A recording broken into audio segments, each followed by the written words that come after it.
Welcome to another Brewster podcast. It's Ted Schmidt, the GM of the California Crusaders, and Randy Weigand is back with me to discuss free agency. Hi, Randy. Hey, Ted. Yeah, my new league. We're doing the Frick. I'm in the Frick now, so I have to actually talk and care about the Frick League for I once. know I was in the Johnson the whole time when I started this, and then I became a Frick person with the first expansion, and we just move around. It's fine, right? It is a little weird to have you over here. I think you're the there was a decent amount of team movement, but it does seem weird to have your team over here. Well, it's also interesting because I don't get to defend my Johnson League title. Does that mean I just get to keep the belt? Yeah, Like, who knows, forever, right? They probably make a new one every year. These guys are rich, I'm sure. Um, so like we did before, yeah, one quick caveat: I made some grades. Randy has his own grading system for everybody that's listening. The grades are made up. The points don't matter. It's we got to have some sort of critique. We're gonna end up being wrong. It's fine. But as far as my grades go, basically everyone starts at like a C minus, essentially because you should always be able to help your team in free agency a little bit by signing some cheapo guy to fill a hole, and that would get you up to like C plus. So that's kind of the bar. If you get a C minus as a grade, you didn't do anything. If you got a C plus, you did a little bit, and it doesn't matter. So don't feel bad. There's a lot of C's. And I think and if you get a D or an F, you actively hurt yourself. right, and I Congratulations. didn't give out. I gave out a couple D's because I'm a jerk. I guess I don't know. It's no fun if you don't critique somebody. It doesn't There's become where's the fun in that? yeah. Although I think we hit Scott so hard that he left. Right. Oh man, I just that really screwed up. Well, we'll get to that later. It screwed up those predictions because Stever really fixed that team. But I'll talk to him later tonight. Actually, this is the beginning of my marathon of off-season stuff. I spent all day getting ready for this. I'll record 2 podcasts today, and then do trades tomorrow, and then I'll write all the previews. So, then I'll just disappear and not earn any participation points for 3 months. Do we get Ophi? Or is Ophi going to make a guest appearance on this podcast? I've been trying to figure out how to get him onto a podcast. I will get him on a podcast eventually at some point. He's been behind because I've been doing this stuff, and Like I said, when I said on the boards, when I picture Ophi, I picture Ace Ventura in the dolphin trainer well, mode. you're half right. Like that's him when he's worked up and angry, but he's really like an upbeat, pleasant guy who's overly excited about everything. So I picture it, and I think in the reply, it's like a mix between that guy that you're talking about and like a 12-year-old that just loves unicorns and has stickers of them on everything and can't stop talking about unicorns. And it does it in a German accent because am I wrong that Ophi von whatever his only name when is? he's excited. Oh. He speaks otherwise. And I was trying. I don't know German. If I knew German, I would definitely work in more like him getting excited and lapsing into German. I just don't know it. So, but I'll figure out a way to get him on a podcast eventually. I think at some point. Because he's fun. All right. All right. Let's So who do you stop want? that. Who do you want? So Who let's do you talk- want to start with? Yeah, let's talk about the free agency in general. I thought when I first looked at this class as it was coming up, I thought this was going to be a good free agency. Like I just remember looking, man, this is way better than last year's where there was kind of nothing. But as I was going through this, all I saw was kind of decent number of starting pitchers, but old, but good ones. Nobody great. Lots of old relievers and corner outfielders. But good relievers. I mean, it was a good class if you needed bullpen help. Right, but if you needed like anything up the middle, like if you needed like second base, No. every team is like needs shortstop, second base, or third base, and nobody There was got literally anything. one. There was one guy. Yeah, and One yeah. guy who was worth a damn. Okay, so it was. This is. I think this might just be the future of baseball free agencies. We've all learned where the market inefficiencies are, and unfortunately, the talented, the skilled players, they just don't go to free agency because none of us are dumb enough anymore to let that happen. Until they get really old. So that's unfortunate, but it looks like for the future, free agency is not going to be where you find players up the middle very often. Well, there potentially might be one next year. I will give a teaser for that. I got a guy who. But what do you think's left? That was another thing I wanted to look at before we started. Do you see much left in this free agency class? Well, let's look at. Let me pull up the game. We'll see who their top available. Their top available are Don Logan and who's Cantu. If you need a catcher, Logan's. I mean, you could do worse. You could do worse. He's getting a little old. I think he's kind of starting to. He fell off a little bit last year, but he still has the ability to hit lefties. Yeah, and I mean, you signed him to a two-year deal with like a team option for a third. You should be okay. And Cantu's fine, but again, he's somebody you're going to want to sign real short. Yep. And after that, there's nothing. I mean, there's a bunch of guys who would have been good 10 years ago. Maybe. And Antonio Sanchez, who I'm still convinced the dude can just hit. Unfortunately, not a lot of us need a left-handed DH, but if you do, sign Antonio Sanchez. He can still hit. I'm kind of surprised nobody signed Driscoll. I'm not. He can't defend for shit, and if you put him anywhere but like first base, and he's a horrible defensive player. Like he just and his bat doesn't really play at first base that well. I mean, it's okay, but I don't know. I think he got 2 WAR last year for Mexico City somehow, despite being an awful defender. And you got Juan Pablo. Somebody should sign him just for fan interest. Come on, do it. I just want Mexico City to sign Juan Pablo. They will. They're probably just waiting it out and waiting for the price to drop a little bit. Nobody else sign Juan Pablo. He won't help your team much. Just let Mexico City have him. And Fred's too smart to play the hostage game, so don't even think about it. Right, he'll just let you have him, and that'd be sad for all of us. All right, so let's get started. Let's go. You did alphabetical. I did divisions. And let's do it by division because mine's easy to scroll through. So what do you got? Who's first? So we were gonna go to Heartland. I was gonna start with Madison. I made some notes on like how much money people had left, but I won't bring that up. It's a big deal. I thought they needed. I also made notes on needs for every team. I thought they needed like top end starting pitching and some depth pitching, and they needed a shortstop. Well, they weren't going to get the shortstop unless they wanted to pay J.J. McQuaid a buzzillion dollars. But I think there were pitchers available, and there still are. The thing is, though, there still are some, so they might be able to. Not the top end. I mean, all those. The top of the market was who? Probably Mendez. Yeah, but there were guys like Mario Gonzalez was available. He got a little old. I remember making a list of like 4 or 5 guys that were like 5, actually more like 5 to 6 if you include Mendez, that were like, they're not aces, but they're 2s and 3s. And those guys are all gone. And none of them went for that much money. So the player Madison did get was Mauro Valentin, and they signed him for kind of $1.5 million with a 1.5 team option. And I feel my feelings about that signing are kind of meh in general. I think I like the team option. As you remember, if anybody listened to this podcast last year, I very much believe in if you're going to sign a guy for a 1-year deal, tack a team option on at the end, because that way you at least benefit if he does well. You can enjoy the benefits of that. And I bet my comment for this one was. He's clearly betting on his new ballpark being the saving grace for that fly ball pitcher in that canyon of a ballpark that makes your old park look like a bandbox. No, man, my old park was actually worse than like what he moved his to. His is like the lowest setting across the board. At least you guys could hit for average in your park. No, it's the other way around. He has average hitters still, or gap power. I don't remember. I thought he was, but no, basically he has ones around average. I had like 0.8s on average and 0.8s on home runs. Either way, right. we're picking nits. This is the only thing I don't like about Mauro Valentin for him. Is I just don't. I'm with Stever on this. I don't like the low motion guys. I don't care what your park effect is. Like fours especially start to with the new ratings 4s.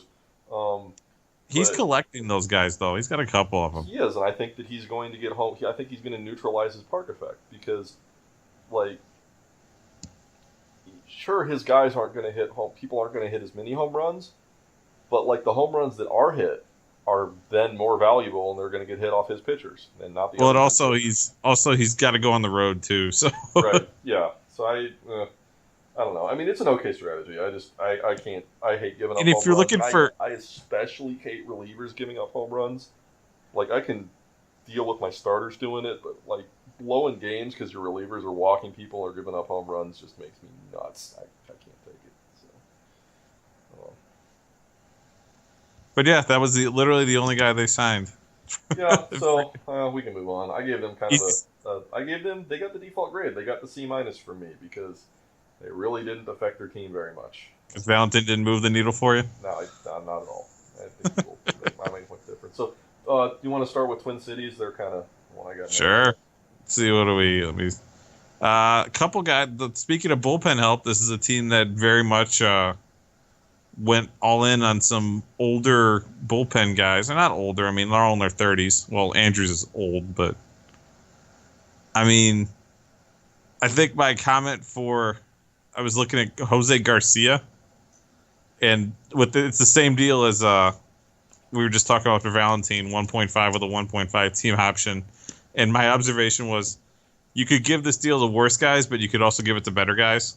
Yeah, so. I agree. He's kind of a Roogie, right, at this point. I wouldn't want any of our big lefty bats facing that guy in the league. He is, Yeah, and then Andrews, I mean, he's old. He was out of baseball for a year. Give him a 1-year deal at 38 years old. I mean, there's really this is the one time where I'm okay with just a pure 1-year deal, because what's the upside in giving a guy who's going to be 40 a team option? Would you even pick it up, even if he played well this year? I don't believe it. So, I mean, it's in the light for what he did, 1.7 is okay. I mean, it's not a steal. You didn't overpay him. I think that's probably fair value. Franklin is a guy, on the other hand, I would have given some options to, because at 30, he still has potential years in front of him.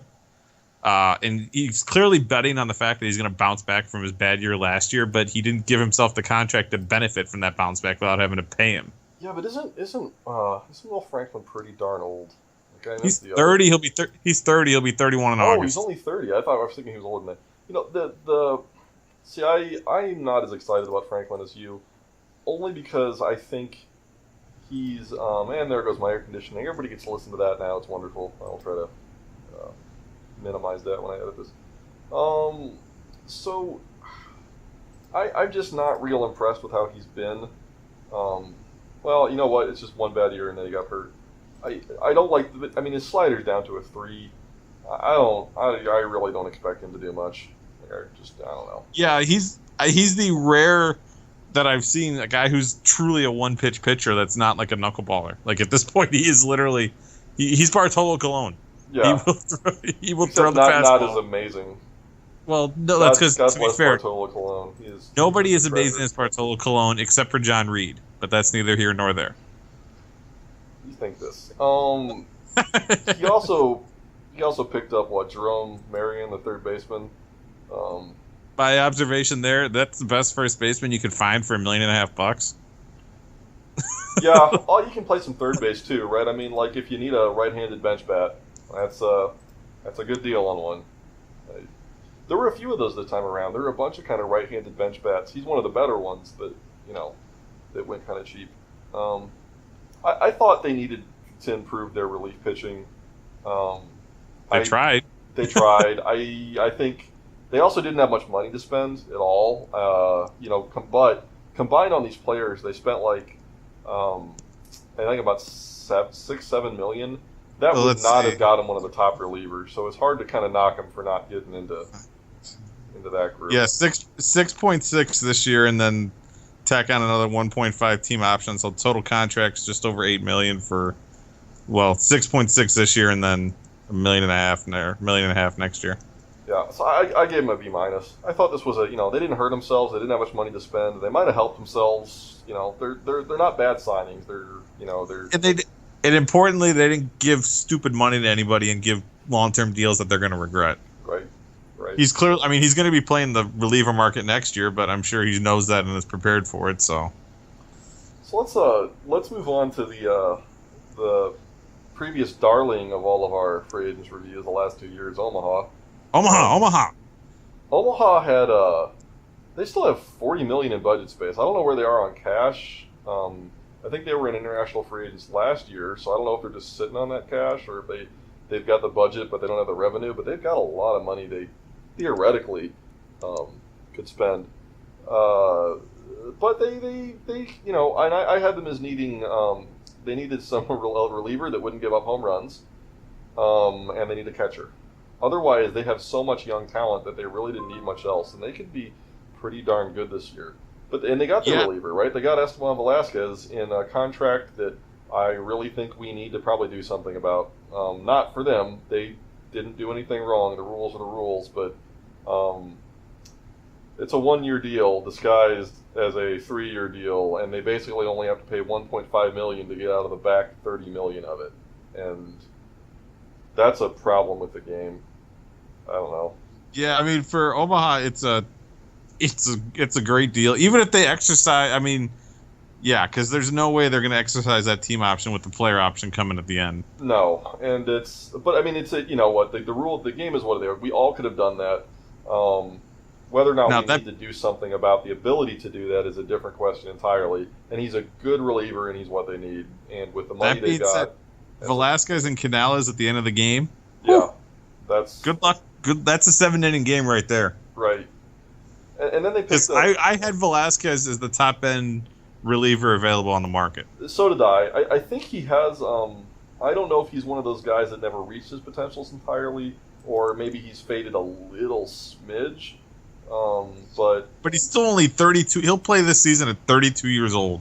Right. He's probably not falling off the cliff quite yet. And he's death on lefties, which is, I mean, in a game like this where so many of our good bats are lefties, you know, he can pitch to righties very, very, very well, and he's just absolute death to left-handed hitters, which, you know, is fairly awesome. He also picked up Anastasio Santana, who is not a starter anymore, but he gave him a $1.6 million, and so he has a, you know, like a really versatile left-handed hitting backup, which is kind of rare. Yeah. I mean, 1.6 I think is a little high, but I mean, it's not outrageously crazy. No, although I didn't realize that Santana's power. Oh, it's always been a 1. Huh. His contact used to just be so high it worked. He probably doesn't matter at all. Anyway, just for the Velasquez contract, I gave him like a B. This isn't as big of many players as flashy as they used to be, but they got the piece they really needed. They do need a catcher, I think, and if they get Logan, this grade becomes an A, I think. He's not amazing, but like, well, because they had Robertson last year, didn't they? And they got rid of him, rightly so, because he was, not good at baseball. And they'll have Bob Wagner this year. He's fine. I think Logan has a little more upside just due to the power and ability to take walks, where Wagner's pretty much just one of those. He's going to be really a kind of a BABIP-dependent contact hitter. Can they platoon those guys, or they play the same side? No, they're both left-handed. So, he has as right-handed options. He has kind of some garbage. So I might have to talk to him, because I've got somebody available from the right side that he can take. Yeah, so I mean, but you know, Omaha looks good this year. You want to Justin, check your inbox. I'll have something for you in a little bit. I feel like you just come on these to, like, you know, just talk to people about trades. I don't even think you're here to do the podcast. You're just here to, like, propose trade ideas. No, false, fake news. You want to talk about Des Moines? Sure. Des Moines, poor Des Moines. I remember we did this last time, and we loved them, and it didn't work out for them. And this time, I don't love them, because why are you paying a 36, 37-year-old backup $2.5 million when you have the reigning best player in the league in front of him? I am 100% with you, and their top prospect, who is almost ready to play, is also a catcher. I mean, I get if you want to sign like an older backup, that's fine, but don't pay him $2.5 million. Yeah. Like, pay him like $1 million, 1.2, and go, hey, you know what I mean? Well, but I agree. And the other thing is that after that signing, they have about $8 million in budget space left. I don't know where their cash is, so maybe they don't. But let's say they've got that $8 million in budget space. You add in his $2.5 million. There's $10.5 million. They could have signed. They need a front end starting pitcher. They need an impact bat. They could have gone and gotten one of those pitchers that went for 7, 8, 10 million, and I think that helps them a whole hell of a lot more than Jeremy Carter does. I mean, well, I think you playing for Des Moines would help them more than Jeremy Carter would. Well, I am bad at baseball. I do not. Have you seen Jeremy Carter's numbers? They're not much better. Yeah, but he can hit a baseball like 380 feet. I mean, I think the farthest baseball I ever hit probably went about 250. And I was swinging out of my shoes. I do not know how to play baseball at all. So, also I throw like a girl. I kind of shot put everything. Never played as a kid. Just never learned how to throw. When I try to extend my arm, I just spike everything into the ground. It's rather comical. One of my best friends played a ton of baseball. We go play catch, and he just knocks me relentlessly. But as far as Des Moines, like, why? Like, I don't... It's not like... if you don't have a good catcher, I can maybe see that signing. They have literally the best catcher in the game. Yeah, it's weird. It's a weird choice. Especially given that, like... Yeah, it's just a weird choice. That was pretty quick and semi-depressing. Why don't you do Yellow Springs, too? Good old Ron. Let's see what Ron did. He signed a couple of guys. Jorge Rodriguez, I like that signing, especially the way that contract is set up with the 2-team options at the end. And Rodriguez will be 30 most of this year. So he's basically paying him guaranteed for his 30, 31, and 32-year-old seasons, which for a guy with the contact and eye combination that he has should be good. I mean, over anywhere between 10 and 13 million isn't cheap for a corner outfielder, but as we've seen the last couple seasons, including from yours truly here, you could pay a lot more for a corner outfielder of similar capabilities. Yeah, and Rodriguez is an on-base machine. I think it's just, and he steals still too. I think it's one of those things. He's underrated at it. I think we just, or maybe I'm the only one. Everybody else maybe thinks he's great. But I mean, putting up on-base percentages in the 400s year after year. I like it. If I had needed a corner outfielder, I would have been in the market for him. But I mean, I think this is and this isn't one of those where he got a steal with him. I mean, he had to pay a fair market value for him, but he did, and good on him because I think he got a guy that'll really help him. But it's not painful, he can play, right? Like it's not like it's an absorbent amount of money. No, he's not going to pay those team options. Probably, I doubt it. Like maybe the first one, but and there's an opt out ahead of him too, so that might also happen. The reason I think he won't. The only concern I have about Rodriguez is, can he stay in the outfield for even the first 3 years? He'll be fine this year, but let's say he loses another point of range. He's already a bad outfielder. If he loses another point of range, I don't even know that you can play him. And while he's a good enough bat that he's okay as a DH, Ron doesn't have room for one. So now he's never been afraid to trade guys, but I think that if Rodriguez, if that range drops again, he's a pretty tough sell. Yeah, but I think that's worth the risk. It is. I don't think it's a bad deal. It's just the only concern I have about it. It's the reason I think there's no way either of those options ever happens. Yeah, I agree. I don't see those options taken. Now, Frontero, what has he done to warrant being paid at all? I don't know. It's $1.7 million.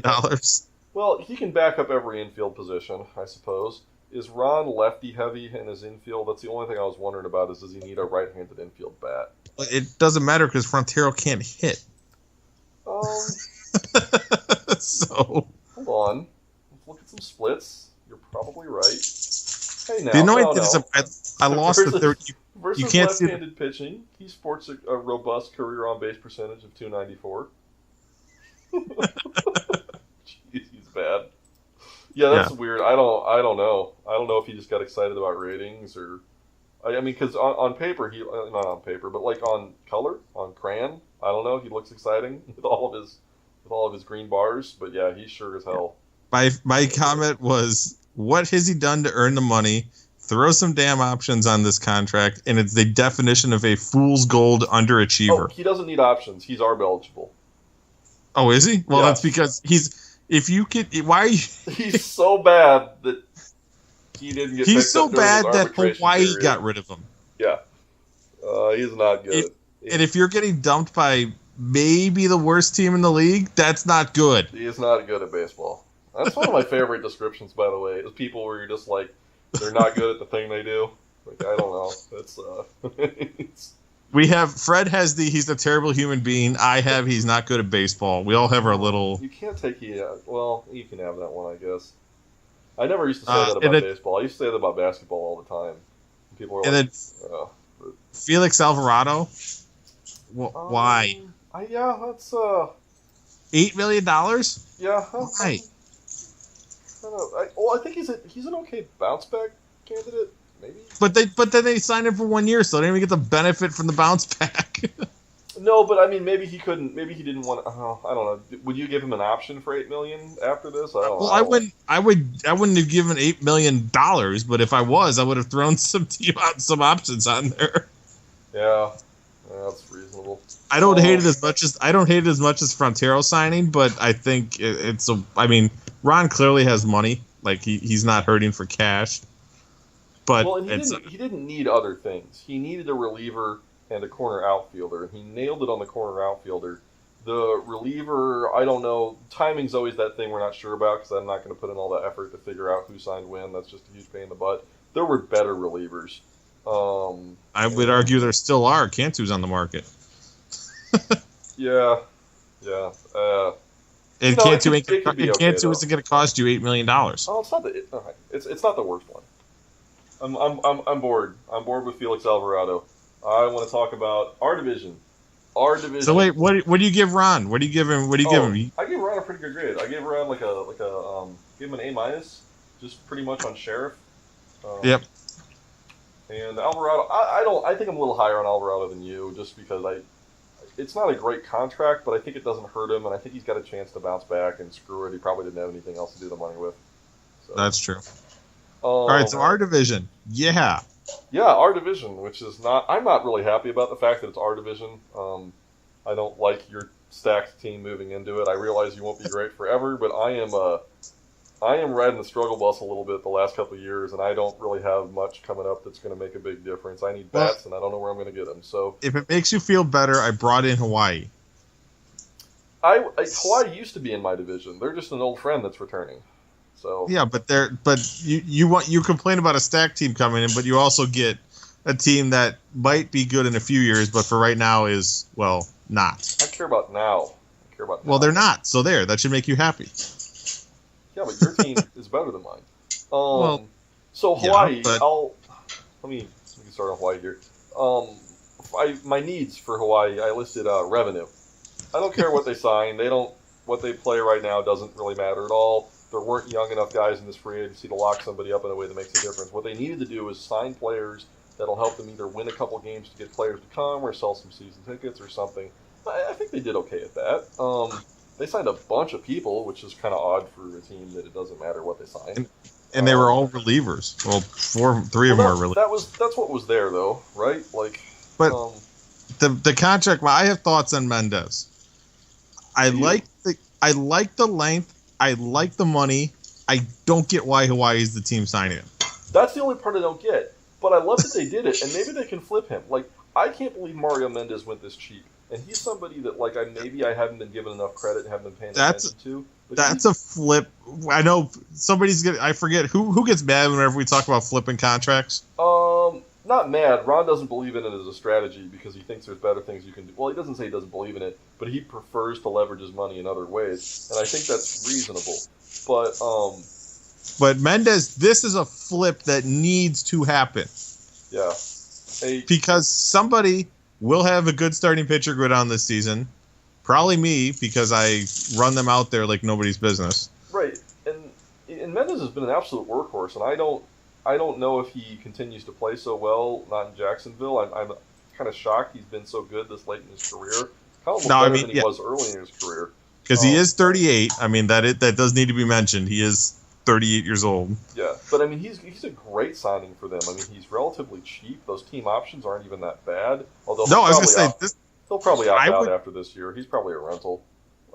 But still, that's even $7 million for. I would take Mendez for $7 million in a heartbeat if I had the money and the need for a pitcher. Yeah, I think so too. So I think that's a great signing for them.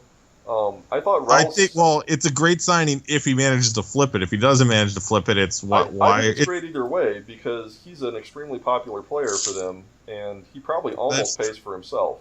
And you've got to win some games. I mean, that's one of the things the rebuilding teams always seem to screw up is that they think they can go from 40 wins to playoff contending, and you can't do that. You've got to spend a few seasons building up your win total so that people come see you so that you can pay.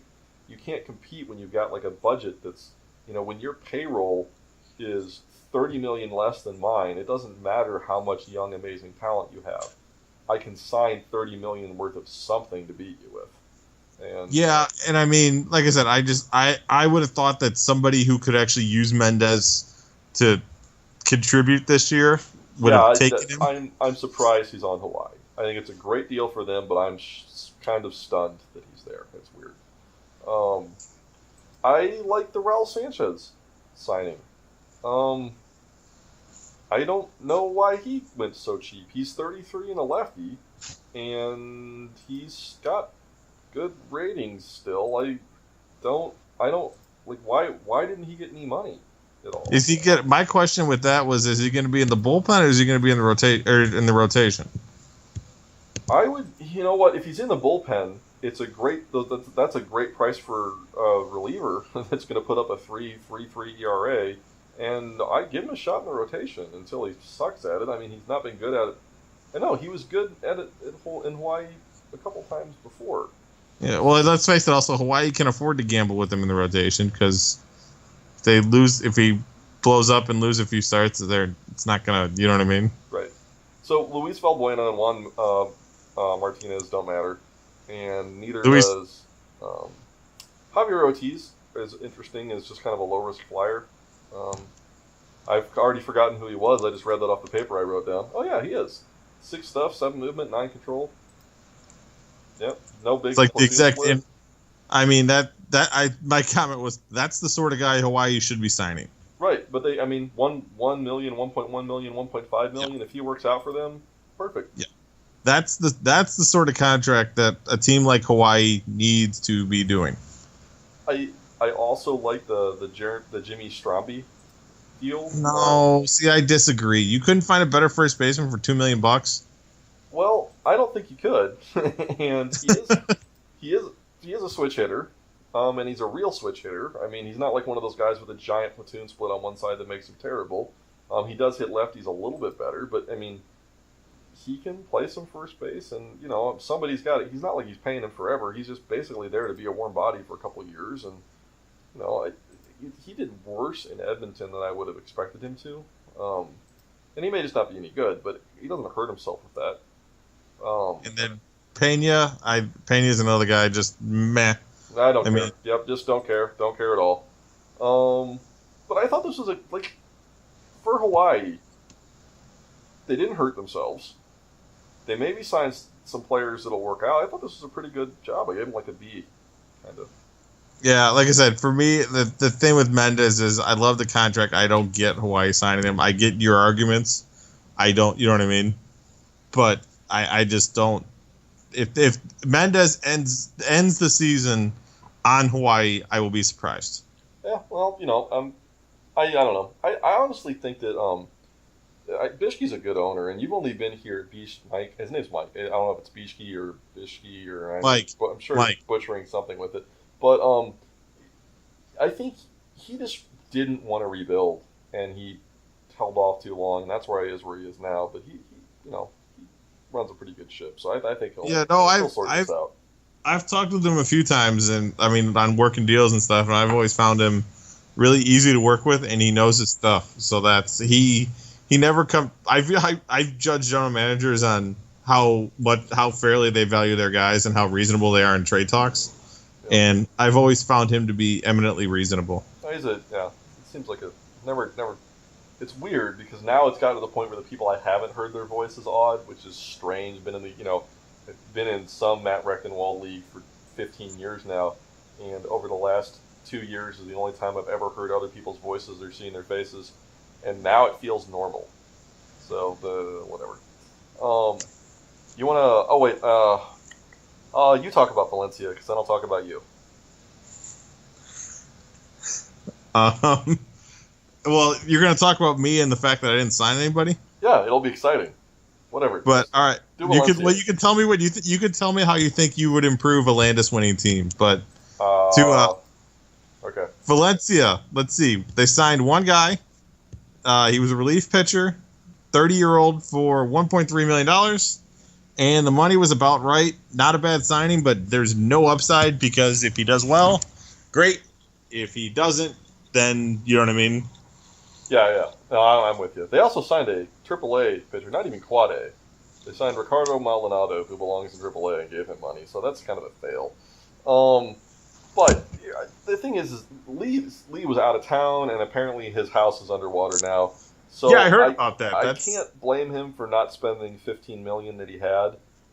But as I was looking at this team, they're better than I thought they were. They've got a lot of young, really good guys that are about to start playing. He could have used a good free agency here to get the ball rolling. Like this is one of those. This is where you start building your revenue up. And he's not in horrible shape, but like he could have, like Mario Mendez on this team would have been great. Yes. And maybe he just didn't have the access and ability to get to it, so I don't want to beat him up too much. Mendez on this team would be, I agree, because you can get he would actually exercise those team options, right. And the tail end of the Mendez contract would be when all of his superstar minor league guys are finally in the majors and ready to actually contribute. Right. And the one thing I do want to say about this whole thing is right now, as I'm looking, I hope this is just to get people learning stuff, but he's got like Fred Mahaffey slotted as a DH, and I really hope he doesn't do that, because that is just a waste of a guy that can play left field at a 7 rating. Like, that just doesn't. He is such a much more valuable bat as a left fielder than he is as a DH or a first baseman. And I realize Manuel Freda is your default left fielder, but I don't care. I just don't care. Play him in center and deal with a subpar center fielder or trade him.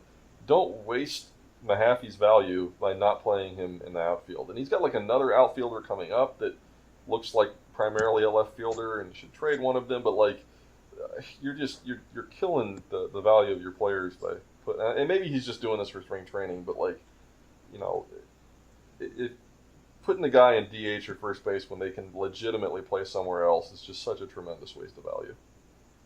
I don't know. Yeah, no, I get it. And it'll be interesting to see what he does with Rivera, because the only place he can play is left field. And he's got as good a bat, if not better, than Mahaffey. He is collecting all of my AAA third basemen. He took Derek Lee off waivers from me last year when he ran out of options. And he took Toshio Taguchi in the expansion, or in the Rule 5. And I've got a guy named Tom Coulthard who's a switch hitter, but he's really left-handed, and he hits like 6s and 7s left-handed now. And I'm thinking about trying to trade him that guy, so just all of my former AAA third basemen can be on the same team again. They probably miss each other. Okay, we'll move on to San Fernando. It's super easy. You signed no players. I signed no players. I had first of all, money. I also once I had $8 million to start the free agency period, but then I traded for Abel Gibson, and he makes like $5.5, so I had like $1.5 million left. Yeah. So the one thing I think you could have done is you could have helped your bullpen out a little bit. There were a ton of cheap guys in here. I knew that was the one thing I needed. The bullpen is the thing I care about least on my team, but I knew I needed help there. Right, and that's a fix on the fly thing. You can totally do that during the year. You might lose a handful of games sorting it out. That's the only problem with it. If you're in a super competitive division, it might not be something you want to try to fix on the fly, but that's really your only huge need. I know. Well, like Gibson, and also Gibson, I'm still going to keep the 6-man, and Gibson is either going to be number 6 or going to be in the bullpen. So it's not like I ignored the bullpen. I just addressed it via trade as opposed to. Yeah, but even with him in the bullpen, I mean, you don't have much. But my starters also go 7 innings a game, so I don't need much. Well, your starters only go 7 innings a game because you let them throw 150 pitches every game. Yeah. Okay, so we're clear. It's not a. Yeah. Hey, I'm not. But I also give them an extra day rest than everybody else in the league gets. Yeah, no, that's true. I don't know if that matters though. Like, we just don't know how the championship works. Well, I will gladly be the guinea pig for the league and find out. Yeah, well, keep doing that. Well, and also, I mean, you have it worked last year. Pitching staff ever. It's effective. I mean, I'm not going to say it's not effective. It's just so warty. Like, after Feliciano Rafael, it's just guys with warts. Like, just creepy. Yeah, well, there's a common theme though. I generally don't care about control. Yeah, I know. That's I'm just gonna have to disagree on that. I don't care about it as much. I'm willing to take. Yeah, it's the least important of the three to me, but at least in starters, it's. Yeah.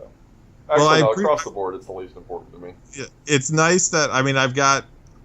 None of those guys are bad. I mean, they're all useful major league pitchers. I think I said going into last season, I don't have an ace, but I have 5 guys that I feel confident can be a number 2 to number 4 guy. Now, Rafael kind of stepped up a little bit like I thought he would, and he became the ace. But I still have a whole bunch of guys, you know what I mean? I have a good group of mid-rotation guys. No, it's okay. But we're moving too much of the team previews here, and we're on a clock. Yeah, free agency for me, nothing. Yep, nothing. Okay, tell me how I did. We're on to California. How'd I do? Well, let's see. I did have some thoughts on your organization. I'll go in the order that they're listed in the game. Altillo Seabra. The comment was, "Why, Ted? Why?" All my infielders are left-handed. All of them. Every single one of them is left-handed. And my backup infielder was a switch hitter that couldn't hit left-handed pitching. That's Good. why Brian Sullivan got traded. So Seabra could pull the fork sticking out of his body with his right hand. Yeah, you're right. No, I got you. But this is kind of a putting my money where my mouth is pick, because I've been picking him as he gets signed year after year as a potential bounce back candidate, and it never works. So I'm not even double. I'm like quadrupling down. One thing I will say, and positive of this deal, I like the way you structured the contract with the 400 plate appearance vesting option. Yeah, I mean, if he earns it, he earns it. Yep. And then moving on, we got Newman Watson. You're going back to that first base DH well, aren't you? So Moreno can't hit right-handed or left-handed pitching. Someone has to. And the other observation I had with this was how much is left in that tank. He hasn't budged his ratings at all. I don't know, probably not a whole lot, but over the last 3 years, he's a league average hitter, and that's probably. I looked at this before I signed him. He's still pretty. Yeah, like last year, 133 OPS plus against left-handed pitching. That'll get the job done. 132. Year before that, 194. So that's his job. Now he thinks he's going to be a starter in the middle of the lineup, but he is going to be unhappy about that. He's gonna get a rude awakening when he sees the lineup card. He will be the guy I had there was Frank Budd. I saw a chance to upgrade. No, I think it's a worthwhile gamble.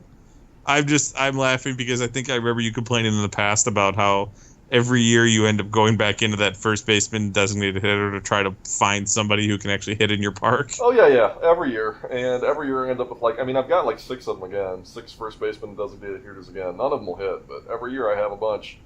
Still got Mark Stewart in there, gonna slap a few singles around. John Cochran's got to find some plate appearances somewhere. I had to bring back Chris Vasquez. I probably won't even let him play at all, but he's my guy. He's your offensive Ricardo Diaz. At this point, yeah, they're pretty much the same. Diaz might have a little bit left in the tank. Vasquez, it was so bad last year. So, but now I'll get to the one I really, really like, Jesus Fernandez. Yeah, I was pumped. I like that one. I love that contract. I think this was the only one who in my money category got incredible. Well done, Ted. Great corner defender. You're clearly betting on the fact that he just clearly hated being in San Antonio and is going to perform better once he leaves that. Yep. And again, I have too many left field bats. So 98 career OPS plus, 98 career weighted runs created plus against left-handed pitching. Great defense. And now he can steal bases. Yep. And which is weird that he seems to have not been running the last few years. I don't know why, because... No, that's odd. I wonder if there were some strategy settings involved, or I don't know what, their default manager's strategy settings, I don't know. I will be turning his run all the way up. Yeah. Every chance he gets. As you should. His stealing is higher than his speed, so that's my cue to max that thing out. Well, and it's not like it's a 3 and a 2 where it's higher either. No, right. It's I don't hate the guys, but the guys that are 11 speed, 8 steal, I don't let them steal at all. They just fuck it up all the time. But the guys who the guys who 10 speed and they got a stealing that's even higher, they usually do pretty well. So Now you gonna play him? Where are you gonna play him? yeah, against lefties. He's No, going but like position wise. he'll play some center some days. He'll play some left some days. He'll play some right some days. I don't know. He'll probably. I haven't really sorted that all out yet because Kazarov will be playing. Oh my God! Why did he lump it? You jerk, lumping your contact. You just did that. But he'll be playing. Every day against left-handed pitching, and now Fernandez will be playing every day against left-handed pitching. So I'll be rotating in some shitty left-handed outfielder with them the other times. I don't know how it'll go. I'll figure that out. Well, and also probably center field most of the time for Fernandez. This is a guy where your new fences will help him nicely. No, my fence. I only changed the left field fence. Oh, really? Yeah, I didn't want to spend a lot of money in participation points because I got to build a new stadium next year. So this is. You're going full on with the rebuild? Yeah, I'm making a new stadium next season. I can't take it anymore. I just couldn't take it so much that I didn't even want to do it this year. So I changed I don't remember if I changed 2 park factors or 1. I debated. Let's look. Oh, wait. Nope. Yep. I changed 2, huh?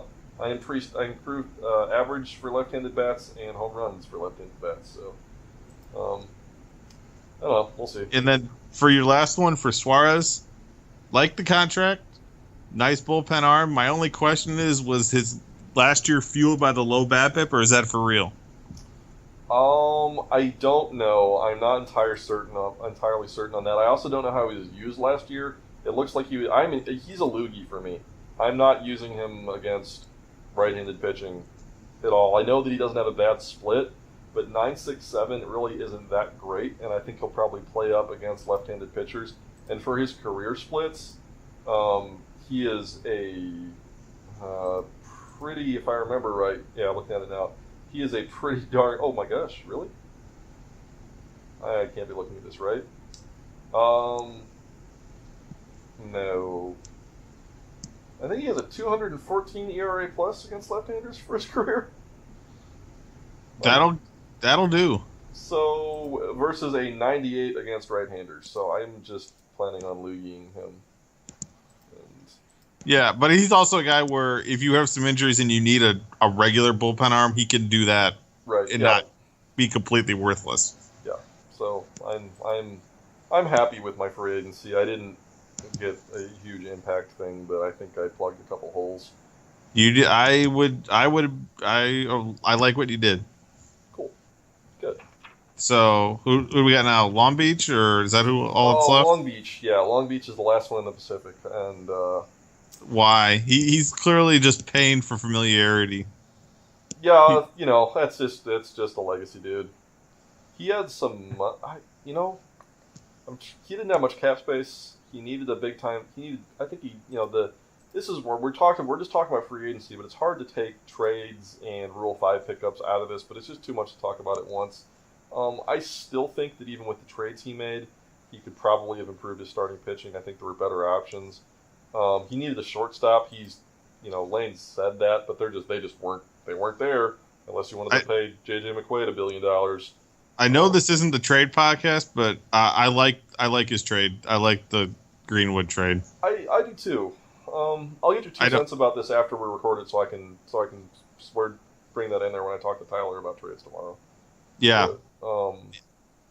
But yeah, he didn't do much, right? This is a pretty boring. Yeah. And I think he added a little more smoke, brought in a few more mirrors, and he'll win over 85 games again.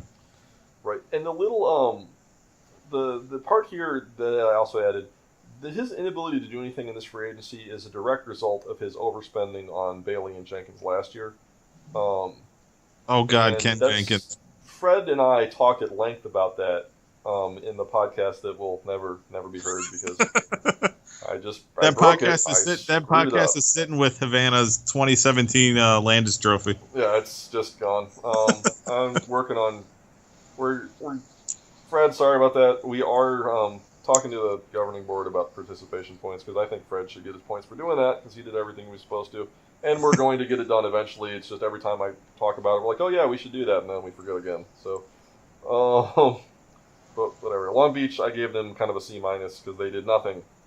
Um, so moving on to the Frontier, Vancouver. Another team, yay! Absolutely nothing. Although I don't know, I'm gonna say Gregory is a first-time owner walking into your first off-season. Maybe not a bad idea to not do anything as opposed to completely screw yourself with bad contracts. That's true, and I didn't think about that. The other thing I think is more like I actually kind of wonder how much he's around. We have not heard much out of him, so he's either just one of those quiet guys that doesn't talk up a bunch, and he took that strategy of I'm not going to screw myself here because Vancouver probably can't be that competitive. They needed an ace, they needed an outfield bat, they need better hitting all over the place. They might be competitive because I'm not sure how good that division is outside of Calgary. I think Seattle's better than they are. Not significant. I mean, I agree, but it's not out of the realm that Vancouver beats Seattle. No, but GM stuff aside, if we put a GM, just an average league GM, they could have done something. Yes, I agree. But like I said, I think he makes all his exports. I'd have to go back and look, but I think he's technically exporting most, if not all the time. Is that Brett though? No, Brett. At least Brett better be gone from them at this point. That's true. Okay, so maybe he's around, and maybe he just took the smart path in this one. The other thing, they didn't have much money, which is the weird thing to me about Vancouver because they're not that good, and somehow they only have $6 million in cap room. Because they have Rick Ward's ton of money on the contracts, and Jose Morales' ton of money, and Bertram Hahn's ton of money, and Pablo Soto's making team. So that's the reason for. One thing I do feel bad for losing Dan West is brutal. Because he could be. I mean, he may not be an ace, but that's not the sort of guy you should be losing in an expansion draft. No, but it's also Vancouver really needs a tear down and rebuild. I think. Well, you know what? Never mind. They're coming up again, aren't they? I don't know. They're the ones that had like that 15-game winning streak in September last year and almost stole a playoff spot. Yeah, but I don't think that's a real estimation of their true talent. If you look at the players on the team, they are at best a mid-80s win team, and that's not going to get it done. They do have some good young players coming up, but not that many of them. It's not like a big wave of uber talented guys. It's guys that the guys they have coming up are like the guys you try to bring in to sustain a run, not the guys that you can ride. Yeah. So they should have signed. Like there were two teams in the frick that didn't sign anybody. Me, who I don't think. I mean, I could have signed some bullpen guys, but I didn't really need to. Vancouver needed to sign somebody. But they only got $6 million in cap space, so they couldn't have done much. No, they weren't going to get like the top end guys, but they could have got something. Yeah, that's kind of what I said. They could have done something. Because they burned a bunch of money on Rick Ward, which. Well, who knows? It could be okay. It's baseball. I'm actually kind of worried at the compression of the star ratings, and I realize some people hate those things, even talking about them. But is it just a cosmetic thing, or are they really making this more like real baseball, where most of the players are just kind of average, and it's year-to-year variance that's going to determine everything now? I'm not sure, but I like the fact that we don't have 1.5 star potential guys with 5-star actual ratings anymore. Well, and I also don't like that we have, or I also like that we don't have guys with 1 star playing on teams where everybody else is 5 stars. The distribution before is stupid. Those charts Ron put up shows we have a better distribution now. It makes more sense. Let's talk about Seattle. Did I start the last one, or did you start the last one? Well, Vancouver was a non-starter, so go ahead and take this one. Okay, Seattle. Seattle had a little room. They had $24 million if they have enough cash to pay to their budget, and they needed to upgrade their infield defense, which they did not do.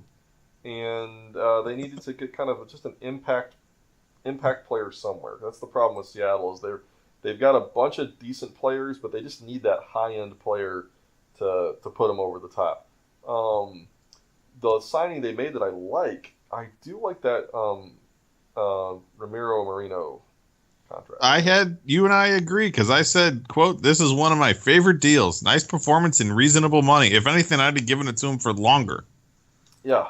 Because he's 28 years old, so you can give him a 4 and 5 year deal and not feel too bad about it. No, but he's been a really good player for Louisville. He's not the best at taking the free pass, but the guy, he's 27. He can hit. He's a better than average defensive outfielder now. I mean, those aren't not as easy to come by as they used to be. He brought back Jose Perucho, his previous reliever, who reasonable priced contract for a guy that was already knows can play in his park. So that's not too bad. And I like McIntyre at the low risk. I mean, I can't believe you like McIntyre. I like McIntyre because I wrote a piece about him when we expanded, about him coming back over and getting the chance back in the big leagues after being banished to the EPA for ineffectiveness. And so I've always just kind of kept an eye on him ever since. And he's low been risk, down. Low risk, high reward. Yep, and amazingly, he's one of the ageless wonders we've got in this league where he's just not losing his ratings. Now, he's not playing well, but... And he can't play in the field. No, he's got to be a DH. But they might actually be able to use a DH because their current DH is... There's no reason Aurelio Lopez can't play an outfield spot. And, you know, they've got their outfield spots filled with some other good players. But, you know, I mean, you can work in a DH with those other guys playing outfield spots. So McIntyre might actually get some playing time. Yeah, and I think even last year when he couldn't hit the ball in Atlantic City in 24 games, he still got on base. I mean, OBP of 306 with a 194 average is almost Mark Wareham-esque. Yeah, he's definitely learning to walk a lot. All right, well, how about you tell me about what you think about... so Seattle, I thought actually... I gave them an A, which... Yeah, I think they're... Marino contract, just a... Yeah, and McIntyre's a nice little piece, too. Yeah, so I thought they did good. Again, I thought they could use a shortstop to upgrade their infield D. But there wasn't one. I mean, who were you going to sign? Right. Or exactly? There weren't. You needed lots of teams needed second basemen and shortstops. There was nobody there, so not so bad. And you know what? They might actually have somebody coming up through the minors now that could help soon. I could be making this up. Yep. Nope. They do. So, but it'll be a year or two. But so maybe they didn't need to sign somebody if they're willing to punt it this year. Yeah. Tell me what you think about Edmonton. The Jackrabbits. I'll just work it in order that it's listed in game. Mejia. Why? I mean, this is the one I don't like here. Why are you paying $2.25 million for a career AAA guy with okay but not great numbers? Yeah, like they needed middle and they needed the shortstop. This was a position of need for them, but he doesn't move the needle at all. Yeah, this is what happens when you see a need, but you overpay somebody who's not qualified to fill it just because you need to fill it. Yeah. You get contracts like this. Well, on the other hand, it's 1 year, right? So, it's gone. Yeah, but Edmonton's also not a team that has a blown out budget and a blown out cap. You know what I mean? Like, right. They're not. If it's one thing if a team like Yellow Springs or Louisville or Calgary throws $2 million at somebody and it doesn't work, whatever. A team like Edmonton, that kind of stings a little bit. Well, that's true. Dusty Rhodes, how much of that was fueled by Rockville's Park? Or Madison's Park? Well, I don't remember how Madison Park was before they adjusted it. Dusty Rhodes, I think he's a good contact hitter. He is a very good contact hitter, but I don't think he's anywhere near as good a contact hitter as he was last year. No, I don't think the price even for that though is still too bad. Like if he's a 2-win player, $7 to $8 million in free agency is not unreasonable. There weren't a lot of first basemen available this time around, and they needed one. I mean, I don't hate the deal. I hope he's not paying him on the basis of last season, because if he is, that's a mistake. Yeah. You know why I don't like Dusty Rhodes? He's Mark Grace. That's why I don't like him. And I grew up in St. Louis, and I had to listen to Cubs fans from, I actually grew up in Illinois near St. Louis, but I've been, St. Louis and Chicago aren't that far apart. There's a lot of good Cubs rivalries. And these people still talk about Mark Grace, talk about Gracie like he was some great player. Mark Grace was a below-average first baseman. You didn't grow up in East St. Louis, did you, Ted? No, I didn't. I got stuck there once at night. No, to anybody in our league, if you don't know what East St. Louis is, don't go there. It's a lot of strip clubs, good strip clubs. The East St. Louis doesn't stop selling alcohol, so the drunk version of me at around 25 years old took a train over there to pick up liquor, not knowing that was the last train. And, how'd that work out for you? Well, a very nice police officer stopped by and asked, "What the hell are you white boys doing over here?" Funny, the same thing happened to my cousins when they were at SLU. And drove us. Or not my cousins, my brothers-in-law. They were at disgustedly and drove us home. And, yeah, that's pretty much exactly the same thing that happened to my brother-in-laws when they took the bridge over from SLU and took a wrong turn, and yeah, same thing. So, but anyway, back to the real thing. He's Mark Grace, and I don't like him. Okay, moving on. Jonathan Bowen. That's a lot of money for Jonathan Bowen, right? Well, the contract, it's understandable because somebody was going to give him that money. So it is high, but he was going to get it from someone. My question is, why him? Does it other guys were out there? Well, and also, I don't think, unless he knows something that we don't, I don't think they're ready in that contract time. I think they might be closer than. I think they can. Maybe not this year, but next year, and I think they might compete a little bit this year. But yeah, I'm with you on all these things. It's odd, and again, I don't, like I said, I don't hate the deal. I think because somebody was going to give Bowen. I actually don't think John Bowen's that good. I think he's a product of San Antonio's park, and he's not bad, but he's not like an elite end of the bullpen guy. I don't believe it. And my fear on having him would be you take him out of San Antonio's homer killing park and he'll just get rocked. Well, we'll find out. And then Jose Gutierrez, again, why are you spending $3.1 million on an old bullpen guy for a non-playoff team on a one-year deal? Well, but on the other hand, you got to remember, they were available. I wonder how many of these people just got signed where we're saying why on these relievers because they're like, I don't know. I guess I'll buy this guy. There's nothing else to do with the money.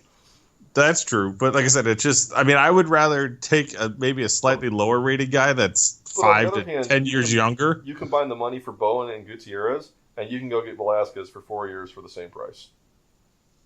Yeah, and he's 7 years younger than Gutierrez and 4 years younger than Bowen. Right. So, if you want to really be crazy, if you're Edmonton, you can throw 4 or 5 years of Velasquez. Yeah, I don't know. They're not bad. None of these are horrible deals. Like the values of the deals are all fine. I gave them kind of a low B grade. Yeah, because they didn't. They didn't over. I mean, even the ones I said why. The only one that's real overpay is Mejia because I don't get why he got $2.5 million or $2.25 million. But this is similar to last year. They're signing players. They're moving towards contention, and I do like that they're not just sitting and waiting. This is what they. Is this the best way they could have done it? No, but I like this as a team that's trying to build, that's trying to sign players, that's trying to win a few more games, and that's although losing Placencia hurts a little bit. Yeah, I'm steamed. Especially I think I said this when we actually on the Effectively Wild podcast. They have 6 guys in the outfield in the minors. They're going to have to trade some of them. But the thing is, they lost Placencia for nothing. And as Brett showed, you can get something for a guy like that. I think he's underrated. I really do. Oh, I like Placencia. He's a real switch hitter that doesn't strike out and can walk enough. I don't think Brett got enough for him. Yeah. But I mean that to lose a guy like that in the Rule 5 is just brutal. Yep. So Boise. One guy. Speaking of Brett, I said that Boise needed. These teams are hard to rate. I think they're actually better. I honestly think if these guys had gone full bore, I'm going to try to win this year. I think they could have almost picked playoff teams. Because they passed on some of the older, more expensive guys that were available.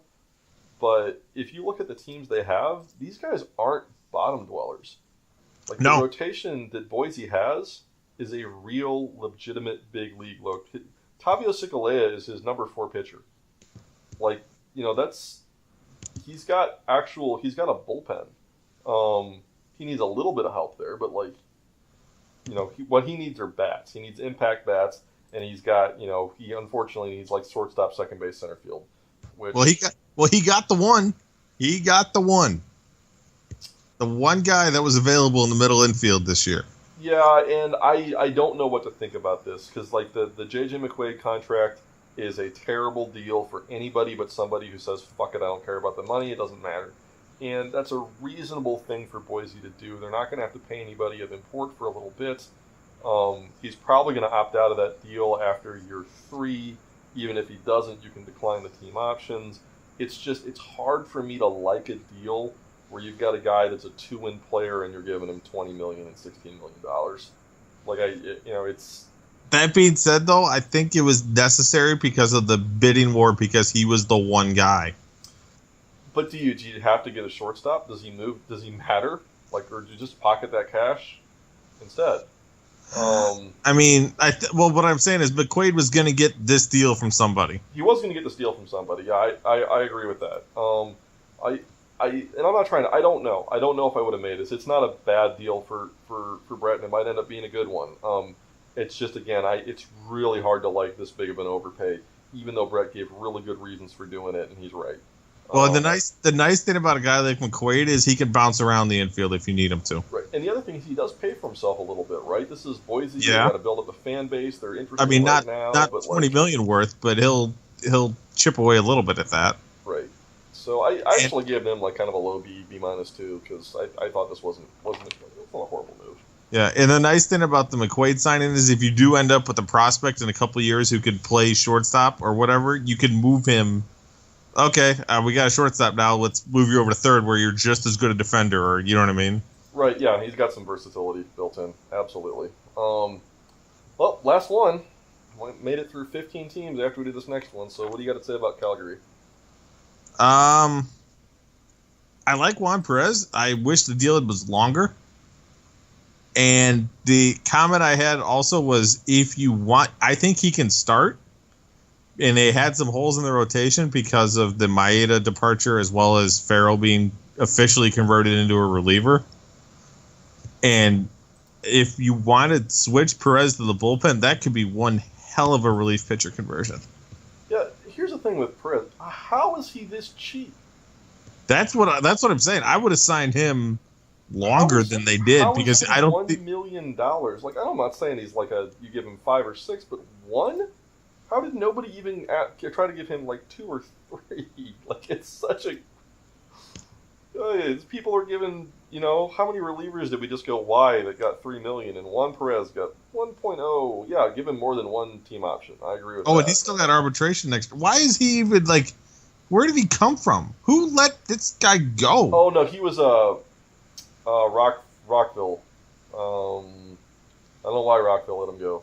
I wonder how much his arbitration ticket was getting because he had a really good year when he was young. No, he didn't. He had a couple decent years when he was young. I don't know. Maybe he was because arb price was getting too high for. I mean, Rockville doesn't need another starter, and maybe he was going to get $5 million in arb, and they were just I'm not going to. I don't know. That may be, but I mean, that's a hell of a deal for. Yeah. Well done, Kevin. They got an A for that. That's what I gave them an A for. That might be the deal of the frick. Yeah. That and that Ramiro Moreno. Yep. Oh, there's a few good ones here. Sturdivant. I think Sturdivant's done. I never liked him to start with, but he proved me wrong. I just think that he is. Can he play the corner outfield? Yeah, that's the question, right? And I think he can at a slightly below average rate. He wasn't very good last year, but if that's just a down year for him and he can be a little bit better, I don't know, man. He's been a -1 to 1.5 win player in the corner outfield for years now. And so who's their replacement for Balderas? I think it's Sturdivant. Yeah. Yeah, and Calgary right-handed power hitters do well there. Yeah. But he can't. He's not going to play DH because he's got Grant there. Grant can play first, can't he? Let's see. Yeah, he's 6. He can play first because that's right. They don't have. They don't have Leonard anymore. Although they've got some. They've got Marin. They've got Francisco Marin, who probably needs to be playing. So they don't really have a first base spot. Sturdivant's pretty much got to play outfield or DH, or play outfield. Yeah, I don't know. Like I'm okay with his. It's not his defense doesn't bother me as much. I mean, it's bad, but if he was still like the hitter that was like an 850 OPS, 25 to 30 home run guy, I would be okay with it. I just don't think he's that anymore. I am real skeptical that he can still hit. Although maybe he gets some kind of renaissance going to Calgary. I don't know. On the other hand, he's only making 2.8, so even if he played him as part of a platoon, it's really not that bad. Yeah, and they got it. I mean, 2.8 and then 3.4 next year guaranteed. So right. And I think the Farrell signing was real smooth. Paul Farrell was actually one of my guys. Actually, did I trade him to you? You did? Well, I don't know. And then he found that changeup that he didn't used to have. He was I don't know how he got to me, but he was on me when I took the team over. Yeah, I traded him to your team when he didn't have a changeup, and he found a changeup and was an okay starter for a little bit, and then he sucked last year, and Kevin smoothly scooped him back up for nothing and converted him, and he looks like he might be a pretty damn good reliever now. Well, because I remember I used him my first year as my bullpen guy that was the 1 year when I was garbage. And then I traded him as part of a poo-poo platter package for Tovar and one of the middle infield guys that I moved to Hawaii, I think Fernando Martinez. But, I mean, I like Farrell. I think I don't know if he could start, but apparently Kevin felt that he couldn't, and that could be a really, really nice bullpen conversion. Yeah, it's on the old side, but if you're going to convert an older guy, that's the sort of older guy you convert. No, I agree. It could work out. So I gave Kevin an A because he did a great job. So we're through. Who do you think? So we ask our normal questions. Who do you think won free agency at this time out of the frick? I think we.